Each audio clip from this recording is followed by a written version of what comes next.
नमस्कार मेरे प्यारे दोस्तों, मैं आपका दोस्त देव मेहरा। दोस्तों, कई सारी जो मैं आप वीडियो देखते हो उसके बाद काफ़ी अच्छे कमेंट भी करते हो, यानी कि जब आपको कुछ चीज़ समझ में नहीं आती तो उसके बारे में आप मुझसे पूछते हो। सो फ्रेंड्स, आज मैं आपके लिए सिर्फ 2 क्वेश्चंस लेके आऊँ। काफ़ी अच्छे क्वेश्चंस है, इंटरेस्टिंग है। बेकरी कोई छोटा पार्ट नहीं है फ्रेंड्स। बेकरी में जितने भी अपने डेजर्ट के तौर पे आ जाते हैं, ब्रेडें हो जाती है, मफिन्स हो जाते हैं, कुकीज़ हो जाते हैं और भी कई तरह के जो आइटम्स होते हैं जो बेकरी से रिलेटेड में, वो सारे जो प्रोडक्ट होता है उस चीज़ को कवर होती है। सो उसमें कुछ ऐसे इंग्रेडिएंट होते हैं जिसके बारे में हमें पता होना बहुत ज़रूरी होता है, जो कि केमिकल्स के तौर पे जो प्रोडक्ट की उसकी क्वालिटी के लिए, उसके प्रिजर्वेटिव के लिए काफ़ी उन प्रोडक्ट में यूज़ किया जाता है एक क्वांटिटी की मात्रा में। सो फ्रेंड्स, आज की जो मेरी वीडियो है वो इसी के बारे में पूछा गया हुआ है। सो फ्रेंड्स, टाइम वेस्ट नहीं करेंगे, सीधे चलेंगे अपनी बेकरी की नॉलेज पर। कई बार हम ऐसे प्रोडक्ट और ऐसे इंग्रेडिएंट का यूज़ करते हैं जिसके बारे में हमें पता नहीं होता और उसमें से कुछ केमिकल्स भी दोस्तों प्रोडक्ट होते हैं। सो फ्रेंड्स, इसी तरीके से पहला क्वेश्चन जो पूछा गया हुआ है वो पूछा गया है कि जो ब्रेड इम्प्रूवर और ग्लूटेन होता है, इसके बिना भी क्या हमारी जो ब्रेड होती है वो बन सकती है? क्या क्वालिटी जो है सेम आएगी, प्रोडक्ट जो है सेम आएगा?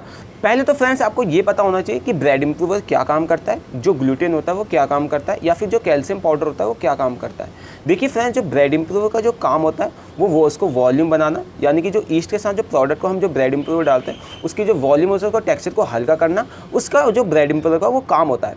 और जो ग्लूटेन का काम होता है वो उसको जो स्ट्रेचेबिलिटी देना, यानी कि जितनी भी उसमें जो जाली आती है हम उसे ब्रेड को जो हम खींचते हैं उसको जो जाली देने का काम वो फ्रेंड्स ग्लूटेन करता है। इसी तरीके से फ्रेंड्स, जो अपना जो कैल्शियम जो पाउडर होता है, इसमें दोस्तों जो प्रिजर्वेटिव का काम, सल्फेट का काम, इन प्रोडक्ट को यूज़ किया जाता है। कई बार फ्रेंड्स मैंने आपको बताया हुआ है कि ब्रेड इम्प्रूवर और ग्लूटेन के बिना भी हम ब्रेड बना सकते हैं। देखिए, ब्रेडें बनाने के लिए हमें सिर्फ 4 इंग्रेडिएंट की ज़रूरत होती है: मैदा, पानी, ईस्ट और सॉल्ट। ये 4 इंग्रेडिएंट से हम फ्रेंड्स अपनी जो ब्रेड है वो बना सकते हैं। सो हमें बाकी प्रोडक्ट डालने की ज़रूरत क्यों पड़ती है, जैसे कि ब्रेड इम्प्रूवर, ग्लूटेन? ये दोस्तों केमिकल्स के तौर पे जो ब्रेड की जो शेल्फ लाइफ होती है और उसे आगे यानी कि प्रिजर्वेटिव का काम ये दोनों प्रोडक्ट कर दे रहे हैं। और इस चीज़ को अगर आप नहीं डालना चाहते, यानी कि आप ब्रेड इम्प्रूवर और ग्लूटेन को नहीं डालना चाहते, क्योंकि कुछ ऐसे जो कस्टमर होते हैं, कुछ ऐसे लोग होते हैं जो केमिकल्स को ज़्यादा खाना पसंद नहीं करते, यानी कि जो अपनी ब्रेड इम्प्रूवर होता है, ग्लूटेन होता है, तो फ्रेंड्स वो सारडो का यूज़ करते हैं। जो अपनी सारडो ब्रेड होती है उस चीज़ में ऐसा प्रोडक्ट का यूज़ नहीं किया जाता है। लेकिन सारडो में ऐसा क्या होता है, सारडो में पहले से ही फ्रेंड्स आपको स्टार्टर बना के रखना होता है। वैसे ही फ्रेंड्स आप जब ब्रेड बनाएं तो एक प्रोडक्ट को अपने स्टार्टर के तौर पे यूज़ कर ले, फिर आप उस चीज़ को ब्रेड में जो है बना सकते हैं। और उसके बाद फ्रेंड्स आप बिना ब्रेड इम्प्रूवर और ग्लूटेन के बिना भी ब्रेड बना सकते हैं। वो कैसे? आपको पहले 500 ग्राम अपना जो मैदा है उस चीज़ को लेना है, 750 ग्राम आपको वाटर लेना है और 10 ग्राम आपको ईस्ट लेनी है। इसको अच्छी तरह से मिक्स करने के बाद आपको फ्रीज़ में रखना है, करीबन 4 घंटे तक आपको फ्रीज़ में रखना है। इससे रखने से क्या होगा, इसको रखने से फ्रेंड्स जो आपके जो ब्रेडों में ग्लूटेन आना स्टार्ट हो जाएगा, क्योंकि आपको पता है जब आप आटा जो है उसको पानी में रखते हैं तो उसमें ग्लूटेन होता है। तो उसको आपको रख दोगे आप फ्रीज में, तो उसमें ग्लूटेन आना स्टार्ट हो जाएगा और जो उसकी प्रिजर्वेटिव होती है वो उसकी बढ़ जाएगी, स्ट्रेचनेस बढ़ जाएगी, उसकी जो खिंचाव होता है वो बढ़ जाएगा। क्योंकि फ्रेंड्स जब आप उसको स्टार्टर के तौर पर जब आप ब्रेड है जो उस चीज़ को यूज़ करोगे, उसके टेक्सचर, उसके वॉल्यूम और प्रोडक्ट में भी उस चीज़ का काम किया जाता है, इसीलिए फ्रेंड्स स्टार्टर को यूज़ करते हैं। और अगर आप इसमें ब्रेड इम्प्रूवर और ग्लूटेन नहीं डालोगे तो आपका जो स्टार्टर है उस चीज़ को यूज़ भी कर सकते हो, और नहीं तो आप डायरेक्टली तौर पे ईस्ट प्रोडक्ट डाल के ब्रेड इम्प्रूवर ग्लूटेन के बिना भी ब्रेड बना सकते हो। उससे ज़्यादा कोई डिफरेंसेस नहीं आएगा। लेकिन मैंने एक अच्छा आपको विकल्प बता रहा हूँ, यानी कि किस तरह से आप स्टार्टर के तौर पे यूज़ करके अपनी जो ब्रेड है उस चीज़ को बना सकते हो। सो फ्रेंड्स, बात कर लेते हैं दूसरे क्वेश्चन पे। दूसरा जो क्वेश्चन पूछा गया हुआ है पैलेंट्री मिक्सचर के बारे में पूछा गया हुआ, यानी कि हम पैलेंट्री मिक्सचर कौन सा लें, कौन सा सही रहेगा, 5 लीटर का ले या फिर 10 लीटर का लें, कौन सा हम इक्विपमेंट यूज़ करें पैलेंट्री मिक्सर के तौर पे, जो कि हमें अच्छे हेल्पफुल के तौर पे, यानी कि जो हमारे प्रोडक्ट है उसके लिए अच्छा काम करता है।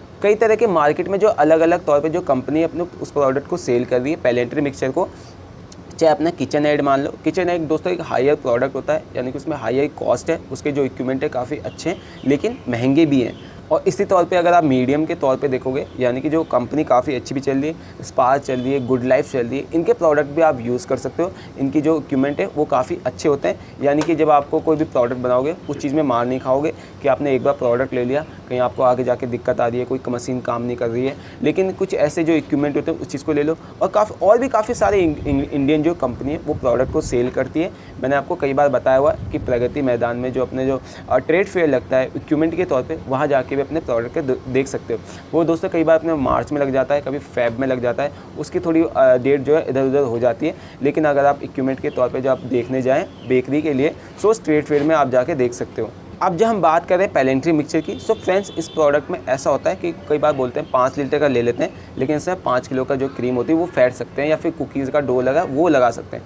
ऐसा नहीं होता है फ्रेंड्स। अगर आप उसमें 5 लीटर के लिए ले रहे हो सो उसमें करीबन 1 से लेकर 1.5 लीटर तक उसमें क्रीम फेंटने का काम करती है। कुकीज़ का अगर आप ले रहे हो सो उसमें आधा किलो से लेकर 400 ग्राम तक वो कुकीज़ आप बना सकते हो। ऐसा इसलिए फ्रेंड्स जब आप कुकीज़ का जब डो लगाओगे या फिर अपना मिक्सर का जब किसी चीज़ का डो लगाते हो तो उसमें काफ़ी सारे जो इंग्रेडिएंट होते हैं वो मिक्स होते हैं, यानी कि जब आप उसमें क्रीम फेंटोगे तो क्रीम का जो वॉल्यूम होता है वो काफ़ी बढ़ जाता है, और जब आप कुकीज़ का जब डो लगाओगे उसका जो वॉल्यूम होता है वो भी बढ़ जाता है। इसलिए फ्रेंड्स जब आप 5 लीटर का लेते हो तो करीबन उसमें 1.5 से लेकर 2 लीटर के उस चीज़ प्रोडक्ट को यूज़ कर सकते हो, और जब आप 10 लीटर का ले रहे हो सो उसमें करीबन दोस्तों आप 2 किलो के हिसाब से लगा सकते हो। यानी कि अगर आप 10 लीटर का लेते हो तो आपने 2 किलो का जो मैदा होता है उस चीज़ की आप रेसिपी उसमें यूज़ कर सकते हो, क्योंकि अगर आप 2 किलो ले रहे हो तो 1 किलो तो उसमें पानी जाएगा, बाकी जो अपने इंग्रेडिएंट है उस चीज़ का यूज़ करोगे। 3 किलो का, 3.5 किलो का, 4 किलो का अगर डो लगाना चाहोगे 10 लीटर में सो उसमें जो हुक है उसमें काफ़ी जोर पड़ेगा, यानी कि जो आपकी मशीन है उस चीज़ का जोर पड़ता है। इसलिए फ्रेंड्स उसमें जो कम होता है कम डो लगाया जाता है। और इसी तरीके जो मैं आपके लिए बेकरी से रिलेटेड में जो नॉलेज है वो लेके आता रहता हूँ, और आप कोई भी अगर आपको जानकारी चाहिए हो सो नीचे कमेंट में जरूर बताना फ्रेंड्स, मैं भी उसके आंसर जोड़ दूंगा। फिर मिलेंगे नेक्स्ट किसी रेसिपी और नॉलेज में। अभी मुझे दीजिए इजाज़त। जय हिंद।